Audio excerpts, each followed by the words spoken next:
Hello అండి, welcome to ఓనో sweet home.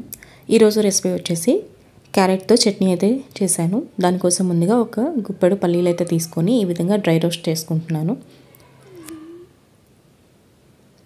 పల్లీలు బాగా వేగిన తర్వాత వాటిని తీసుకొని ఒక ప్లేట్లోకి చల్లార్చుకోవాలి. ఇప్పుడు సేమ్ ఇదే కడాయిలో 1 టేబుల్ స్పూన్ ఆయిల్ అయితే వేసుకొని ముందుగా కట్ చేసి పెట్టుకున్న క్యారెట్ని అయితే వేసుకుంటున్నాను. ఇక్కడ నేను ఒక పెద్ద క్యారెట్ అయితే తీసుకున్నాను. ఈ క్యారెట్ని ఒక 2-3 నిమిషాలు బాగా వేయించుకున్న తర్వాత కారానికి సరిపడా పచ్చిమిరపకాయలు అయితే తీసి వేసుకుంటున్నాను. ఇక్కడ నేను ఒక 5-6 పచ్చిమిరపకాయలు వేసుకున్నాను. ఈ క్యారెట్ పచ్చిమిరపకాయలు కూడా ఒక 2-3 నిమిషాలు బాగా వేయించుకున్న తర్వాత ఇందులోకి ఒక చిన్న టమాటో అలాగే ఒక చిన్న ఆనియన్ అయితే తీసి వేసుకున్నాను. ఇవన్నీ కూడా బాగా వేయించుకోవాలి. సిమ్లో పెట్టి ఒక 5 నుంచి 10 నిమిషాల పాటు వేయించుకోవాలి.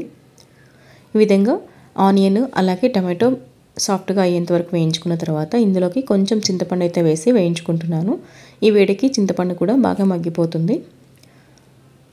ఇప్పుడు ముందుగా చల్లార్చుకున్న పల్లీలన్నీ కూడా ఈ విధంగా పొట్టు తీసి మిక్సీ జార్లో అయితే వేసుకుంటున్నాను. అలాగే ఇందులో ఒక 5-6 చిన్నులపాయలు అయితే వేసుకొని ఒక 1/2 టీ స్పూన్ జీలకర్ర వేసుకొని ముందుగా దీన్ని గ్రైండ్ చేసుకోవాలి.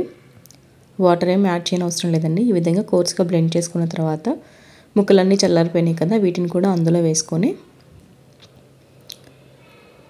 వాటర్ అయితే ఏం యాడ్ చేయొద్దు.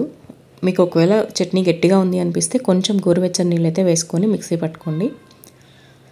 తర్వాత రుచికి సరిపడినంత ఉప్పు అయితే వేసి మిక్సీ పట్టుకుంటున్నాను. ఒకసారి సాల్ట్ అనేది చెక్ చేసుకొని ఒక బౌల్లోకి తీసుకొని పోపు వేసుకోవచ్చు. మీ ఇష్టం అండి, పోపు లేకపోయినా కానీ ఈ చట్నీ బాగానే ఉంటుంది. ఈ చట్నీ మనకి రైస్, చపాతీ అలాగే టిఫిన్స్లో కూడా చాలా బాగుంటుంది. ఈ విధంగా వాటర్ వేయకుండా చట్నీ చేసుకున్నట్లయితే మీకు ఒక 1 వీక్ వరకు నిల్వ ఉంటుంది. అంతే ఫ్రెండ్స్, చాలా ఈజీగా అలాగే ఎంతో టేస్టీగా ఉంటుంది. డెఫినెట్గా ట్రై చేయండి. Thank you.